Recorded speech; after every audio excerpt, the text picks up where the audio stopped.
à l'invasion de la Pologne le 1er septembre 1939. La France et le Royaume-Uni déclarent communément la guerre à l'Allemagne nazie. Le 3 septembre à 11 h. L'état-major français déploie presque 5 millions de soldats aux frontières de l'Hexagone. Elle concentre de nombreuses unités le long de la ligne Maginot. De septembre 1939 à mai 1940, aucun véritable combat entre les deux armées n'aura lieu. On appelle cette période la drôle de guerre.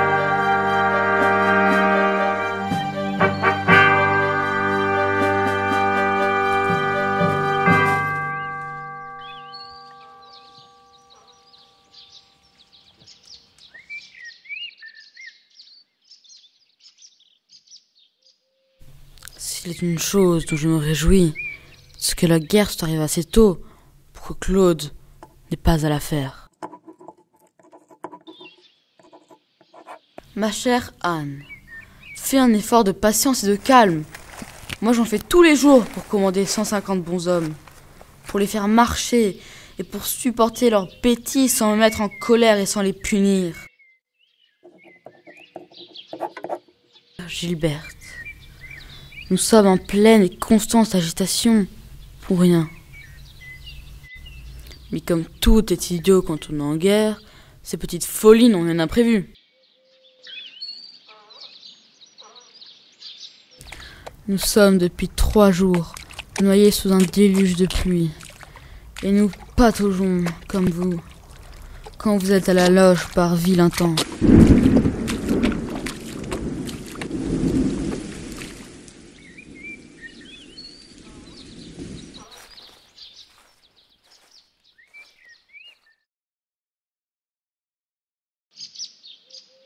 Soldats du 21e bataillon, du 5e régiment de Jouarre. Le moment de la confrontation est arrivé. Écoutez-moi bien, soldats. On ne se bat pas contre le peuple allemand, mais contre le nazisme. Suite à l'offensive de Panzer-Division, l'état-major nous donne l'ordre de prendre position. Notre priorité, défendre le pont de la Marne. À partir de maintenant, soldats, que chacun prenne position et se montre à la hauteur de l'enjeu. Bonne chance. Et vive la France.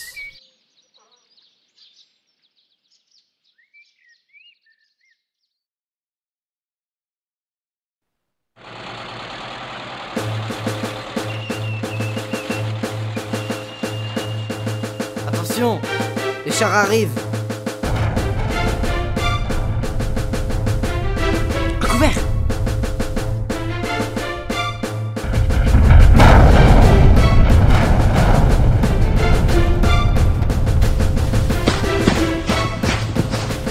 Prends par la gauche.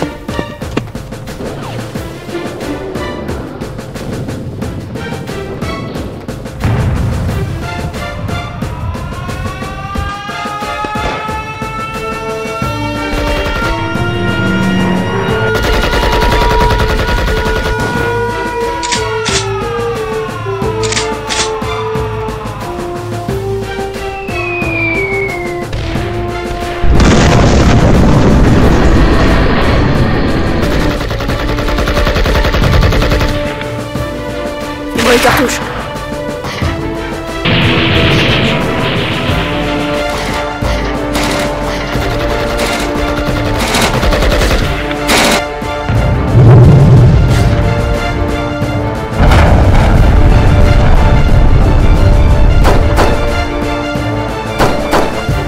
Allez, dépêchez-vous.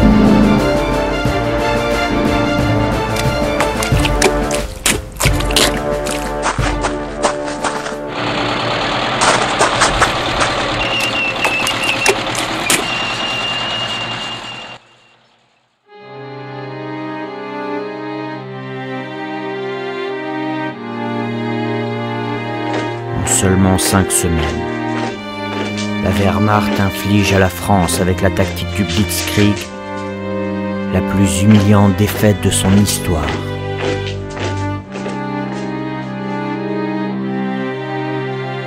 La mesure du malheur est aujourd'hui comble. Je croyais avoir prévu le pire, et le pire est maintenant dépassé.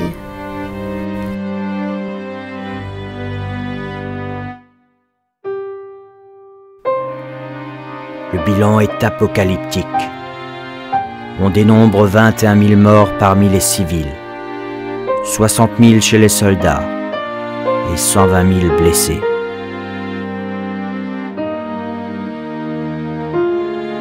Il n'y a qu'à continuer dans la douleur, l'angoisse et le courage.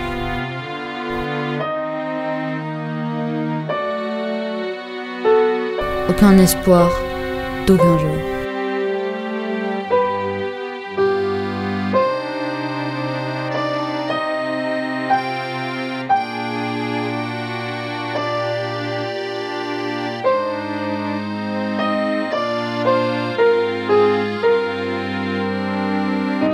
Ça a claqué au seul endroit où ça n'aurait pas dû claquer, sans espèce de motif.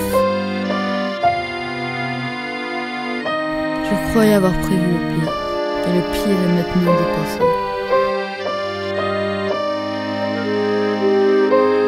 Victimes des bombardements intensifs de la Luftwaffe, les populations quittent villes et villages dans un dénuement total.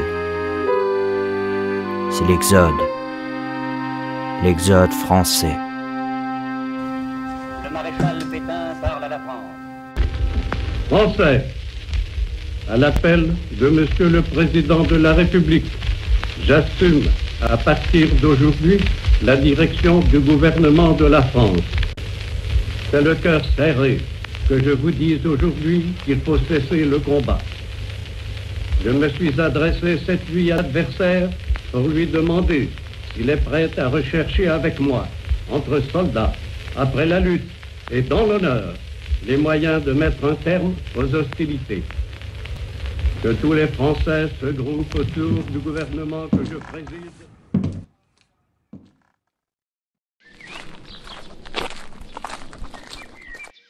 Écoutez-moi bien, soldats. Le maréchal Pétain a signé l'armistice avec Hitler.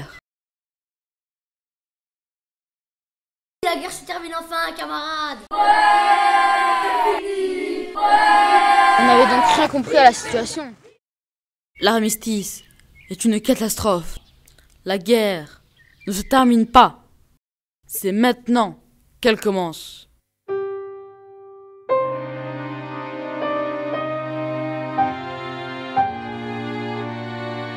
Je sais que vous êtes épuisés, mais nous devons malgré tout, dans la douleur, mais ensemble, poursuivre notre repli vers la Vienne. 500 kilomètres nous attendent. Courage!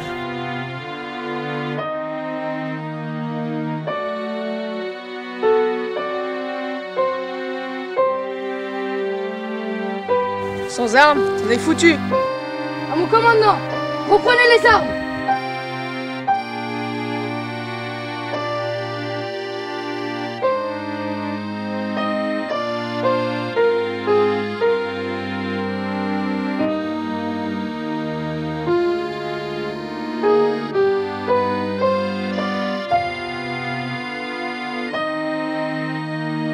Le capitaine a les pieds ensanglantés et vous râlez. C'est inadmissible. Il a même refusé une bicyclette.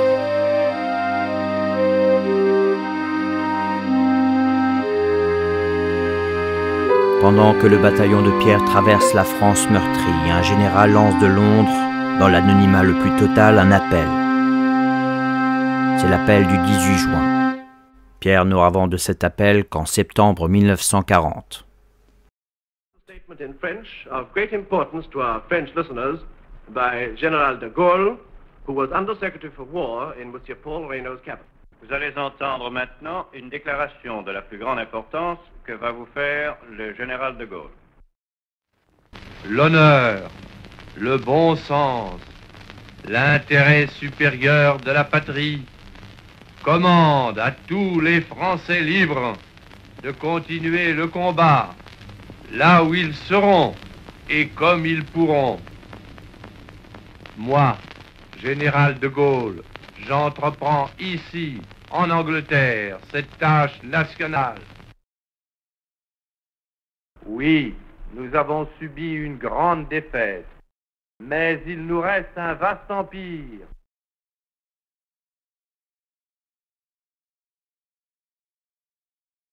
Beaucoup de Français n'acceptent pas la capitulation ni la servitude. J'invite tous les Français qui veulent rester libres à m'écouter et à me suivre. Vive la France, libre, dans l'honneur et dans l'indépendance.